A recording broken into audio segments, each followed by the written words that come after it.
Hi there.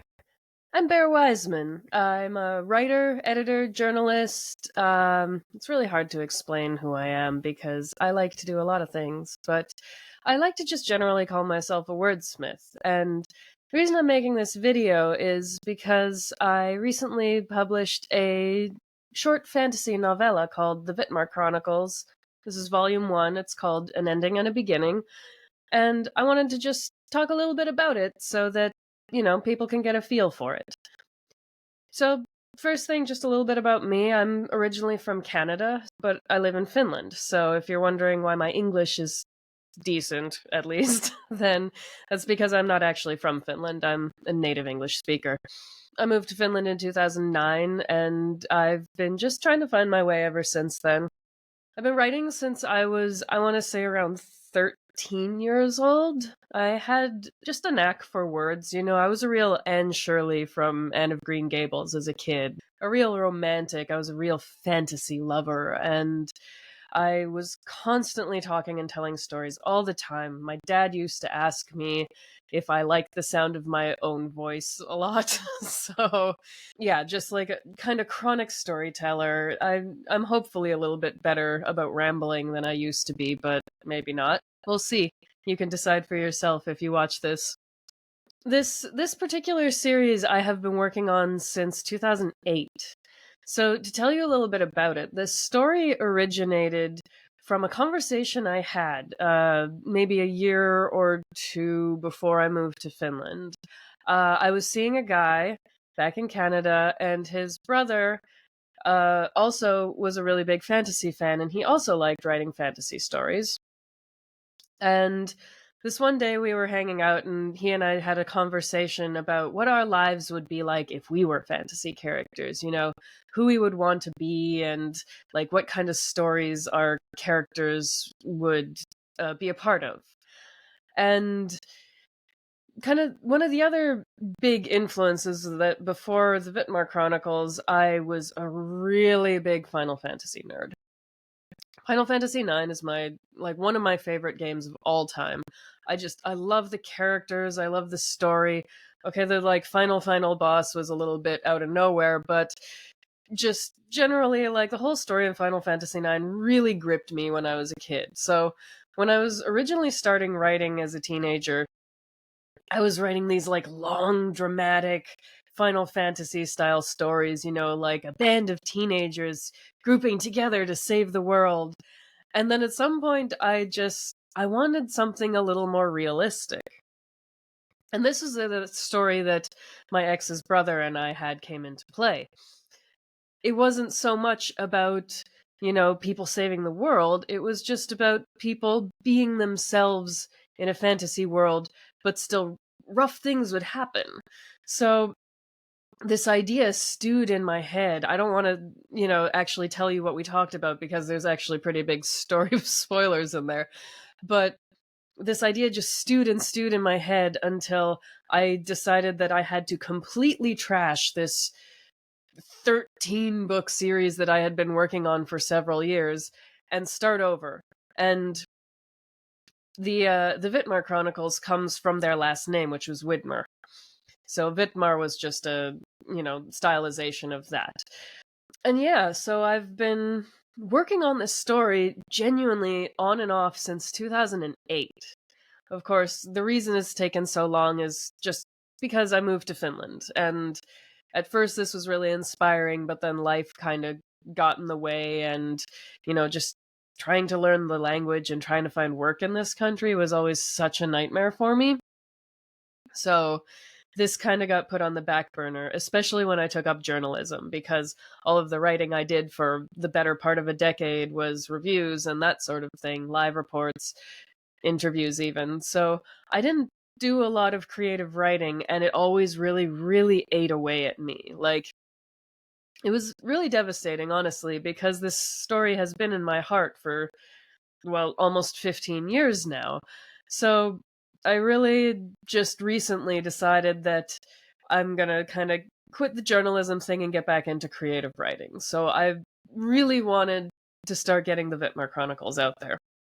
Recently, I honestly, I can't explain this better than saying that I just had kind of a manic moment where I just was like, I'm gonna put this out. I've rewritten this countless times over the years, so I'm just going to put this out. I can finish this in a month and get it out there. I didn't have any plans for marketing or anything like that. I just wanted to get it finished and put it out there.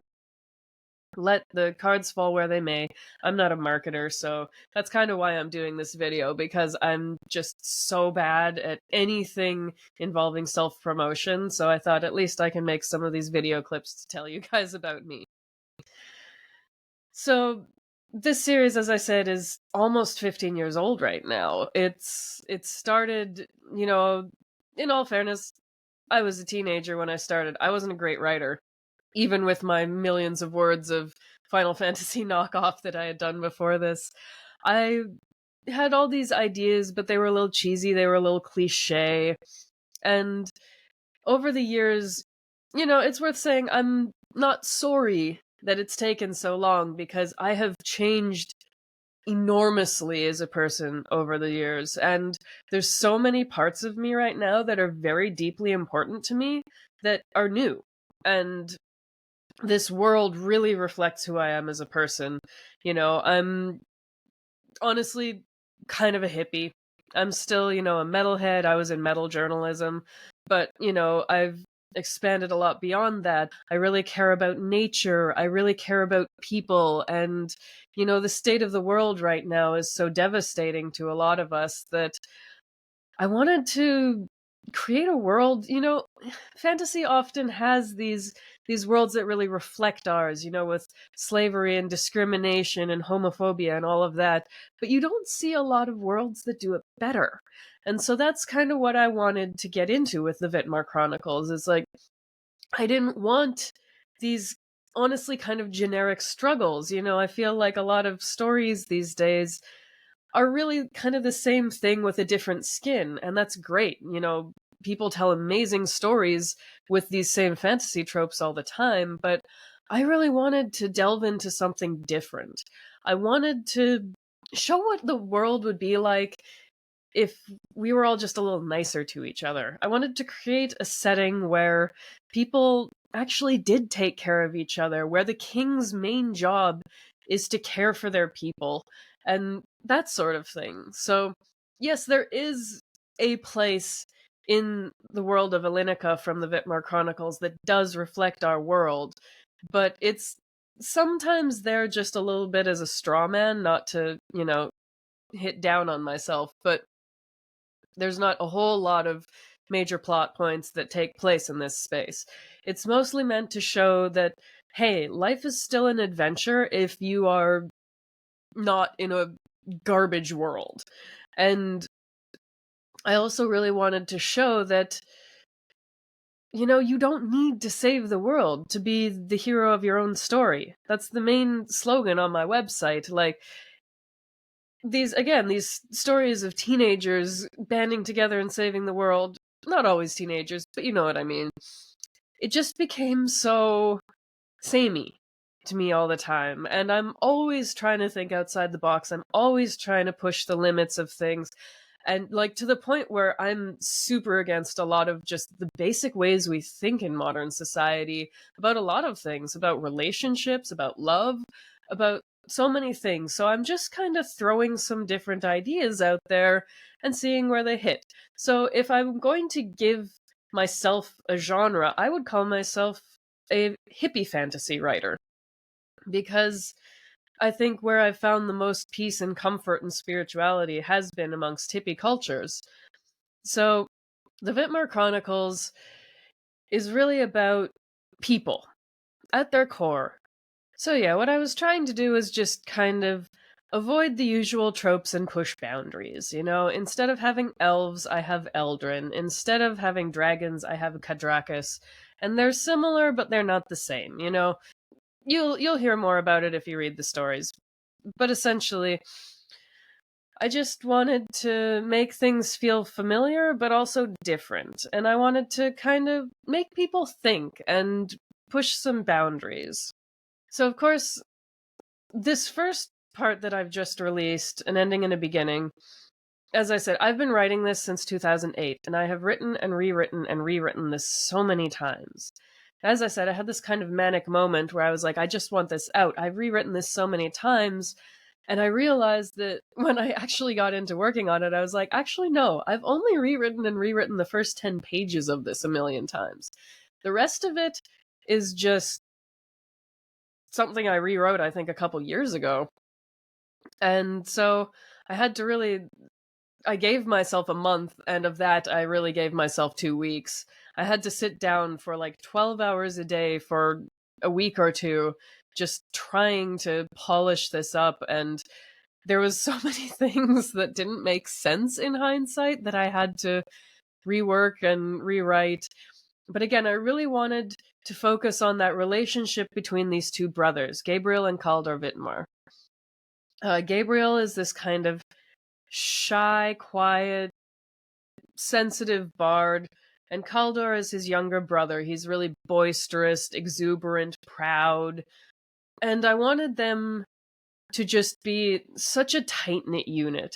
They're so close. And this is reflective of, my ex and his brother. They were really close. They were homeschooled kids, so they didn't have, you know, such a big social life. So I really wanted to focus on that beautiful bond that I saw between them. So the story ultimately is about them and eventually their partners and families that they make together. And just, life is difficult, regardless of what the setting that you live in is. So I really wanted to just focus on people. And the first thing that happens, to go into the original Vitmar Chronicles and to how it's evolved over the years, the first thing that happens is that Gabriel gets really, really badly traumatized. And if you read the story, there's a free sample on my website, by the way, that you can check out these first 10 pages. But if you read that, you see that, okay, something really bad happens to this character. And, in fantasy, it's really common for something really bad to happen, and there not to be a lot of huge emotional repercussions for that. So I started to think, I've learned a lot about mental health and neurodivergence and things like that over the years, and so I wanted to go a little deeper into that in my fantasy writing. Like, you have something terrible happen to you, how does that affect you? So in the original drafts of An Ending and a Beginning, this horrible thing happens and then Gabriel just kind of gets over it. That's exactly not what happens anymore. Now, it has long-standing effects. It affects him for the entirety of the rest of his life, and it really, affects his ability to interact with other people, to even exist in the world anymore. And I think that's so much more interesting than just, we fight monsters and then we get over it, or whatever, not to punch down on fantasy by any means. As I said, it's my favorite genre. I love it, but I just want to shake things up a little bit.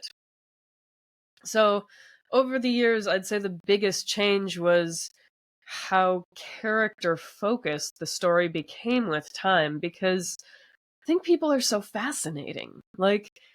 There's so many of us, and the more you think about how every little thing that happens in our life, we can't predict it, we can't control it, and it just changes us and shapes us. And so that's a lot about what this series is about. So nowadays, I have this crazy world where essentially historically, people got full fed up with how things were in this one region, and they left. They left to just go settle other parts of the world and swore that, we are going to take care of ourselves. There's not going to be tyranny. There's not going to be slavery. There's not going to be all these ists and isms and phobias against other people and how they react. The basis of society is this idea that people gather and they make decisions as a unit with different perspectives, not, for the sake of capitalist greed or things like that, but for how will this affect our society? What is the good? What is the bad? What are all of the possibilities? And then decisions are made based on that. how much is this going to help our society versus harm us? Because, if you consider the real world and the technical revolution since the introduction of the internet, like, that's something that we lack. We don't really consider the potential outcomes. And this even dates back to the Industrial Revolution, that we've started destroying our planet because we didn't know. Well, now we know better and we're still not doing anything about it. So I wanted this world to be different and better. As I said, of course, there is still an area where it's not better, but that's, more used for exploring just how bad things can be, but it's not a huge part of the story. Other things that I really want to promote with this series, for example, healthier substance use. How many fantasy stories or involve just heavy drinking? I live in Finland. This country has an obscene alcohol problem. And really tragic a lot of the times. Like, I would say 1 in 4 of my close friends have a drinking problem. And not like a light drinking problem, like a bad drinking problem. Like, plenty of my friends are alcoholics. And it makes you really think after a while, like, our society glorifies this substance. And, like, think about like beer commercials over the years. They're all just like, woo, party, get trash, get messed up, embarrass yourself. Drinking culture is really messed up if you actually think about it. And it's still so heavily glorified, like, oh, you can't handle your kids, have a glass of wine. And that's substance abuse in its heart. And again, not to crap on people who drink. Like, I still have the occasional drink. I'm not a teetotaler or anything like that. But it's more the dialogue around it that bothers me a little bit, that this is like a very harmful substance. It destroys your liver, it can destroy your life, it's very addictive. So I wanted to change that and say that actually no, in this world, drinking is very uncommon. Again, that's more of a thing that people do in the bad part of the world. Whereas in the north, people are more into like herbal remedies and natural things like that. So that was a big thing that I wanted to promote too. Another thing that drives me nuts is will they, won't they relationships. And as problematic as I can find How I Met Your Mother, one of my favorite relationships in TV has always been Marshall and Lily from How I Met Your Mother, because they were one of the only couples that I ever saw that really stuck with the like, we're together. Of course, if you've watched the show, you know that they have their moment, but it was not a seeking of a happily ever after. What I find more interesting in relationships is what happens after you get together. Like, what happens, like, relationships are hard. And this hyperfixation on the one or whatever, I don't believe in that thing. I think that, soulmates exist across time and space, and a lot of the time we miss someone who would be a perfect partner for us by a few minutes or weeks or months or years, depending on the circumstances. And there's so much potential for love and connection out there in the world that I really wanted to explore that more. That, if you have a great connection with someone, explore that. Take it as far as you can and see where it goes. And then see how people act when they are a team. Which is a big problem I find in a lot of modern relationships, is that people don't really put a lot of thought into them. Once you get married, you just kind of think that's it, and then the effort drops off. And I see this in a lot of my friends' relationships. I saw it in my own relationship for a long time as well, that we just didn't talk about it. We just kind of went about doing our own thing, and we were never a team. We were never working towards the same goals. And this is why, there was so much conflict in the relationship, that we weren't on the same page. We weren't on the same team. So I wanted there to be a space where there was more teamwork in relationships. That, here's my life goals, here's your life goals. Do they sync up together? If not, maybe no matter how much we love each other, we shouldn't be together. And then if they do sync up, awesome. that's amazing. Then there's like some real potential for a good romance here. So I wanted these brothers to actually find partners fairly early on and then move on from there. See what family life is like for them. See what love really is like and where it hits. Like, people love to romanticize love a lot, but practically speaking, things can mess up love, and love often isn't enough. You know, I've had some amazing loves in my life that didn't work out for really practical reasons. So, changing the narrative around love and relationships was really important to me. I really wanted to throw some realism in there, and the way that society handles relationships and marriages is completely different in the Vitmar Chronicles. I can't say from anything else, but at least from anything I've ever read, I'd say one of the closest things to how things are in the Vitmar Chronicles would be the Amur from, I'm not sure if I'm pronouncing that right, Amur? From Patrick Rothfuss's Kingkiller Chronicle. Not to say that it's exactly like that, but I would say that's a closer feeling to the relationship dynamics in this society to what you would normally find. So don't expect any long burn, will they, won't they romances, but do expect a lot of relationship drama. Like, I'm not being nice to my characters, even if they were based off real people back in 2008. Of course, take that with a grain of salt as well. I haven't been very close to these brothers in a very long time, so I don't want anyone who knows them to think that these are still really based off of them, because I'm sure they have changed massively in 15 years the same way I have. So I'll just say they were the inspiration for the characters. These characters were not based off them anymore. So, yeah, a little summary of that. I'm trying to avoid high fantasy. I'm trying to show off a better world with societies that take care of each other, promoting healthier substance use, and really avoiding the long burn will they won't they relationships. If you're wondering what sort of things inspire me, I would say in this current day and age, of course, you know, my old favorite video games were like Final Fantasy IX, Legend of Zelda. You know, I played a lot of Mario and things like that, so I love a good fantasy world. I also love found family stories, so, you know, even old stories like, as I said, Anne of Green Gables or The Secret Garden were really influential when I was young, and I still love found family stories nowadays because families are complicated and love is an amazing thing. We can have the most incredible loves for the most incredible reasons.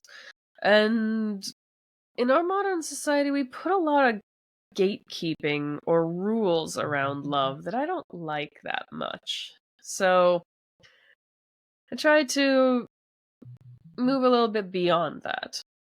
So my biggest influences these days would probably be the improv teams at Dimension 20, NADPOD, Worlds Beyond Numbers. It's a lot of the same players if you know them, but I think they have a similar moral background that I have. So their storytelling really resonates with me, you know, hit or miss depending on the seasons, of course, and who's performing in them. I have my favorites. I have some of the actors that I don't like so much. But I would say Dimension 20 is probably my biggest influence, and you can actually find two Dimension 20 references already in an ending and a beginning that are pretty obvious, I'd like to say. If you've at least watched Fantasy High sophomore year, you're gonna get one right up front. And there's another one towards the end that's a little more general. But I love to sneak these little references of things that have influenced me over the years in there, so you can keep an eye out for that. And I hope some Dimension 20 fans find this and check it out. I think that would be really fun. As for the future of this series, the Vitmar Chronicles is meant to cover the lives of these brothers for something around like 20 years or so. And the original story, again, if we're talking about how it was originally written and how it's evolved now, I did have these lofty plans back in the day to make, the classic fantasy trilogy. So I had this idea to follow the brothers, and then every chapter was kind of like the main events of a year in their life. So the first book was supposed to be about 8 years or so, give or take, and I wasn't even ever sure how long the second one would be. But basically, the oldest child from this family should be about 21 years old by the time the third book starts. And then the third book is not following the same pattern as the first two. The third book is meant to be a full-length novel. This novel actually centers around the children, though, not Gabriel and Kaldor. So when I quit journalism and I was starting to think about what I really wanted to do with myself, I also went through this whole thing about publishing and as I said, I've been in the music industry for 10 years, and the whole record label thing, it bums me out. I see amazing bands who just can't get a label to pay attention to them, even though they're really innovative and incredible. Or then bands who have had a label but didn't like what it did to them, like executives trying to dip their fingers in and change things too much, changing their visions, and then also just taking an unreasonable cut. And, I hear the publishing industry isn't that much better. I have a different series called Islands of Nightsea.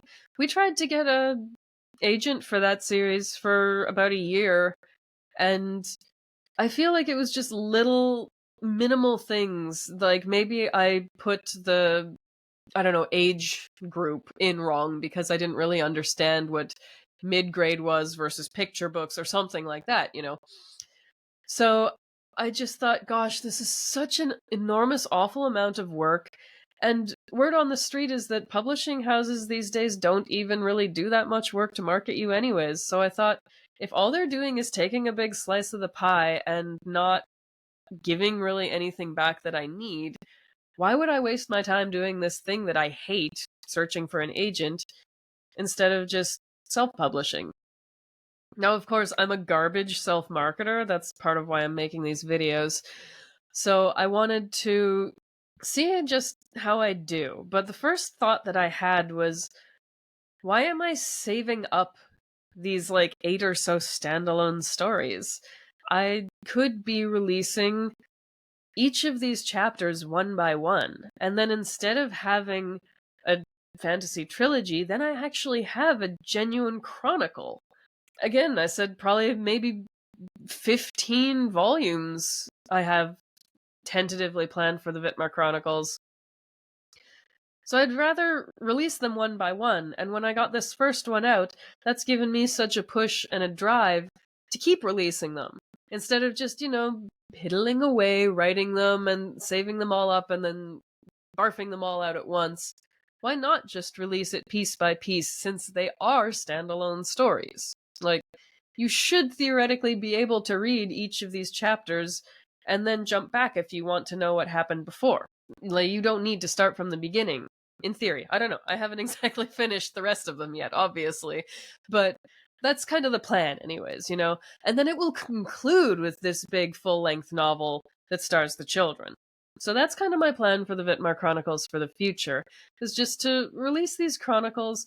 Let's see, I don't have a concrete plan, but I would love to try and do more than one of them a year, because if I don't, that's still 15 years of my life, and I'd like to work on other things as well. I'd love to work on Islands of Nightsea too. So that's kind of my tentative plan right now. And then the last thing I wanted to talk about was just how you can get the Vitmar Chronicles. So if you know me, you know I'm really anti-capitalist. I'm really, really anti-Amazon. But everyone and their dog and their cat and their fish and everything still says that Amazon's the best place for book writers. So this kind of goes against my moral code, but I don't really know what the other options are. So obviously you can get my stories on Amazon, on Google, on Kobo, and I've started using the Draft to Digital network as well, which includes places like Barnes and Nobles and a whole bunch of other vendors. So you look me up and you'll find me. This is the Vitmar Chronicles Volume 1, an ending and a beginning. It's a pretty long-winded title. So obviously you can look that up and you'll find it somewhere, I'm sure. The other option is that you can just buy it straight from me. I don't have a web shop set up on my website right now, bearwiseman.com, by the way.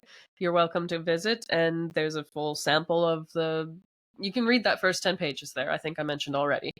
But you can buy it directly from me. You just PayPal me. The price is going to be a little bit less if you PayPal me, and I've decided that if you're going to support me directly, then I'm going to make it worth your while. So the price is going to be a little bit lower, and if you go that route, I've got a short story set in the same world that I'm rewriting. I'm not releasing it, actually. It's just going to be a special bonus for the people who want to give me more support, because Amazon takes a crazy cut. It's like 65% or something. They give, I think, well, it's a 35% royalty that I get. And that's just unreasonable to me. Like, I'm not okay with that. It really bothers me. I think just Amazon is so greedy. It really bums me out. So if you want to just support me and my art, you can just buy it directly from me. You'll get a little cheaper price, and you'll get this extra story that I'm going to finish up for the spring of next year. So those are the options. You can check out my website, bearwiseman.com. As I said, it's not just the Vitmar Chronicles there. You can find some of my other writing. There's samples from my other 2 short stories that are set from the greater world of Islands of Nightsea. There's one called Soul Song, which is the first one that I published last year. Pretty esoteric. There's some they, them pronouns that I've been told are a little confusing. It's about grief and change and things like that. Martyrdom. Not for the most logical people, I've been told, but good for like the real out there thinkers. And then Adrift is a story about a recently deceased person and a psychopomp, and the multiverse shatters as they're kind of on their way down the river to the afterlife. And so how these 2 characters deal with reality getting reset.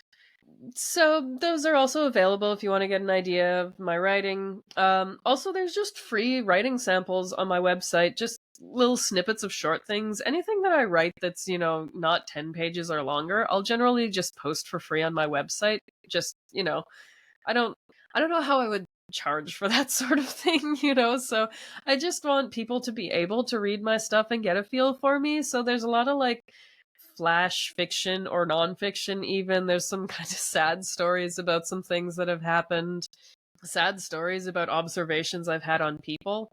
Plus, I do a lot of reviews and things like that, so you can check out my music reviews. I don't do as many of them as I used to, but I still keep up with some of my heavy metal favorites. I like to follow the indie scene a little bit in Finland, and, anything that just catches my eye. If I think these people are interesting or nice, then I'll usually shout them out.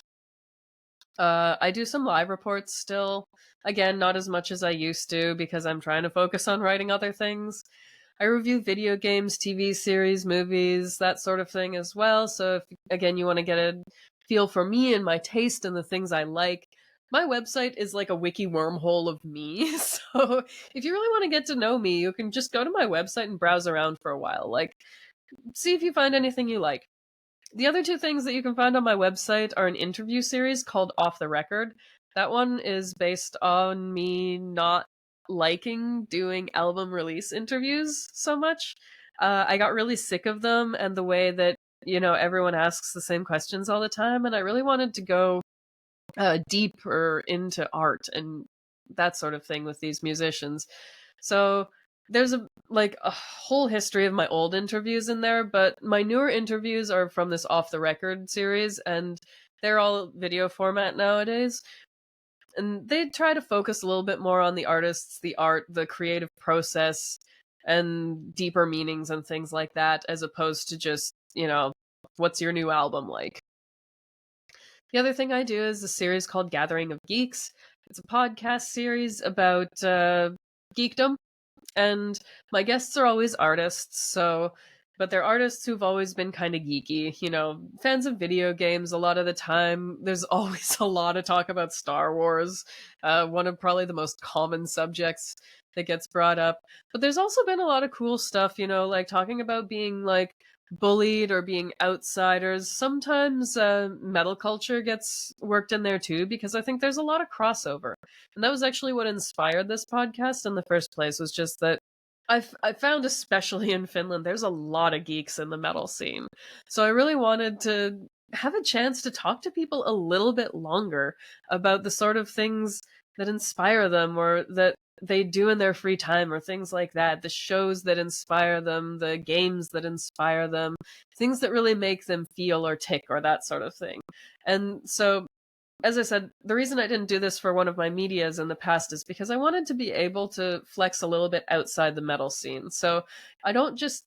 Okay, most of my guests are still metal artists, but I do have, like I have one with a model, I have one with a graphic artist, things like that. I have one with a cosplay seamstress. So there's a few other people in there who are really interesting and really cool that you should definitely check out. And I also just wanted to do it to kind of bridge the gap a little bit, because all these people could find fans in the geek community that I don't feel like the geek community and the metal community cross over enough. So I hope to kind of bring people together a little bit with that, and hope that I can find both sides a few more fans, because there's really a lot of crossover. So thanks for checking this out. Thanks for listening to me babble on about all of this stuff for a while. The Vitmar Chronicles has been out since October 4th. I really hope you'll give it a chance, and if you do, let me know what you think of it. I hope you like it, and I hope it's a little something different. Thanks so much for listening. Thanks for checking it out.